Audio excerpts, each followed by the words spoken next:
Assalamualaikum warahmatullahi wabarakatuh. Halo Sobat Niku. Hari ini kita mau ngobrol-ngobrol bareng salah satu perintis dari Niku Design. Di sebelah saya sudah ada Pak Jajang. Apa kabar Pak Jajang? Alhamdulillah baik Pak Jajang. Kemarin gimana ikut itu pawai juara Persib ya? Persib kebetulan nggak ikut. Nggak ikut ya. Tapi merayakan ya, merasa gembira gitu ya. Saya merayakan bareng keluarga aja di rumah. Baik, sama sih ya. Karena itu perayaan 10 tahun sekali buat orang Bandung. Betul. Oke, kita langsung aja ngobrol-ngobrol bareng Pak Jajang. Pak Jajang boleh diceritain nggak gimana awal mula Pak Jajang gabung bareng Niku di tahun berapa, lalu Nikunya sendiri mulai berdiri dari kapan, dan di saat seperti apa sih Pak Jajang masuk ke atau gabung ke Niku? Baik. Dulu saya sama pendiri Niku itu sudah berteman ya. Jadi awalnya dari pertemanan, dari mulai saya kenal Pak Ade ya, Pak Ahmad Amrullah itu dari tahun 2004, sekitar tahun 2004. Jadi waktu itu kita masih sama-sama kuliah, cuman berbeda kampus, tapi saya sudah mengenal karena dari satu circle yang sama. Nah, dari perkenalan itu menjadi hubungan teman itu, kemudian sempat Pak Ade itu sempat ke Lampung dulu, kemudian saya ke Surabaya dulu. Nah, dari situ ketemu lagi di Bandung, dan saya tahu Niku itu sudah ada Niku Design itu di tahun 2013-2014 ya. Ya. Nah, dari tahun 2013, dari tahun 2014 sampai akhirnya saya bergabung masuk dipercaya sama Pak Ade untuk ikut bergabung itu di tahun 2001 ya, sekitar tahun 2021 sampai sekarang. Tapi sebetulnya sempat vakum dulu gitu. Iya. Dari mulai kurang lebih 2022-an ya, sempat vakum dulu Kang Jajang itu. Jadi mulai lagi itu di pertengahan 2023. Alhamdulillah sampai sekarang.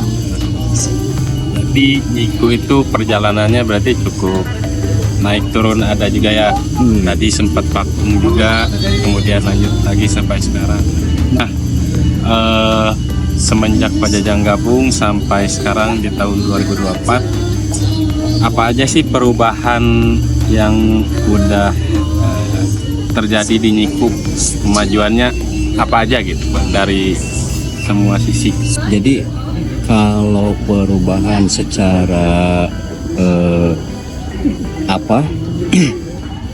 saya mengetahui banyak dari awal, sebetulnya enggak juga. Nah, kalau mulai dari mulai bergabung aja ya 2021. Nah, kemajuan apa saja yang didapat saya sedikit tahu. Sedikit tapi tahunya ya mungkin karena kalau dulu pendiri aslinya itu kan Pak Ade itu one man show. Sendiri berarti? Betul, sendiri one man show. Setelah sekian lama one man show terus. Nah, akhirnya di tahun 2023 inilah mulai corporate, sehingga mau nggak bisa one man show lagi. Nah, kemudian itu yang perubahan terbesarnya sebetulnya di situ ya, dari one man show menjadi sebuah corporate. Jadi PT kan? Betul. Dari awal berdirinya sendiri, sekarang sudah ada berapa orang sih timnya Niku Design ini Pak? Kalau tim Niku Design yang sekarang ini ada sekitar 6 orang ya. 6 orang yang ofisial. Nah, yang non ofisial, maksudnya non ofisial itu mungkin freelance ya. Yang freelance-nya itu terutama yang memasarkan ya, pemasarannya yang non official gitu ya, yang freelance. Lebih dari satu sih Kang Ijam ya. Jadi ada banyak ya, karena ya bisa jadi kan marketing itu namanya juga dari bisa jadi mulut ke mulut dan seterusnya lah, dari klien ke klien dan seterusnya seperti itu. Ya itu kita anggap tim juga gitu. Berarti di luar dari tim intinya yang 6 orang itu ada beberapa orang atau pihak ketiga yang juga bantu di Niko Desain ini ya Pak ya? Betul. Jadi ya mungkin kurang lebih sekarang 10 orang ada ya? Ada ya? Ada 10 orang. Oke.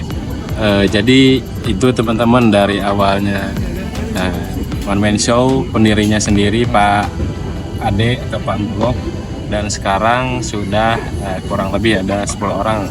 Itulah mungkin yang perubahan yang bisa kita lihat selain dari One Man Show hingga menjadi efek gitu.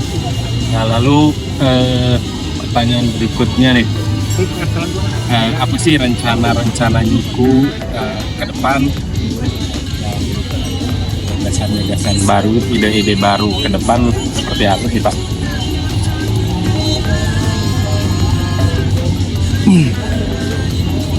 Seperti yang sudah diketahui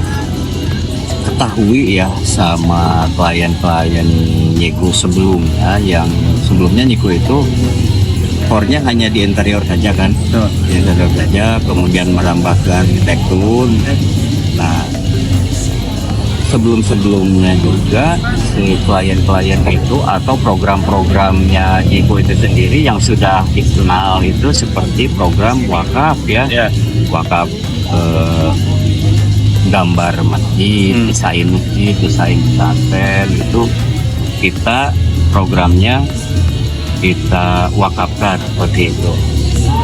Yang membuat kita, saya rasa itu yang membuat kita menjadi spesial Kang Ijam ya, karena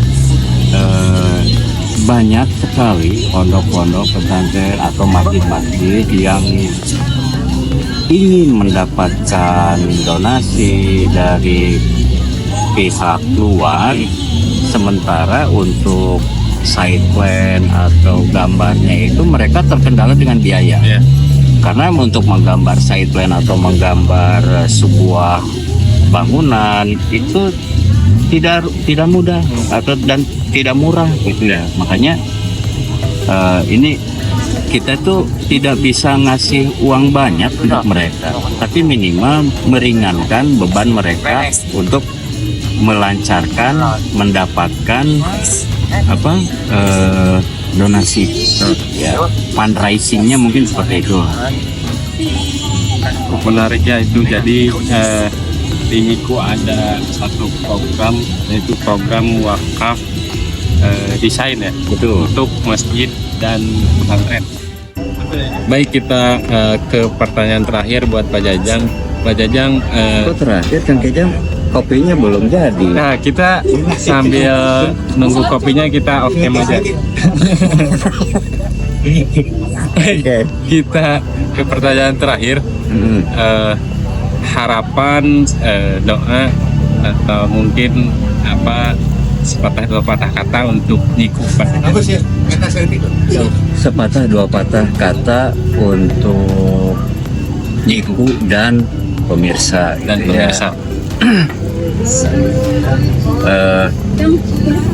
Jangan bosan berbuat baik ya, itu mungkin karena Niko bisa eksis dari 2013 sampai sekarang pun itu mudah-mudahan insya Allah karena adanya program seperti ini, program yang merasa kita menjadi spesial dan survive gitu. Begitu Kang Ijam. Jadi satu kata, jangan bosan untuk berbuat baik kepada orang untuk supaya kita juga mendapat balasannya yang baik juga, seperti itu. Baik, segitu aja ngobrol-ngobrol bareng Pak Jajang. Mungkin kita akan ngobrol-ngobrol lagi di lain kesempatan. Baik, terima kasih Pak Jajang. Oke, terima kasih sama. Wassalamualaikum warahmatullahi wabarakatuh. Jangan lupa like and subscribe untuk mendapatkan info dan video menarik lainnya.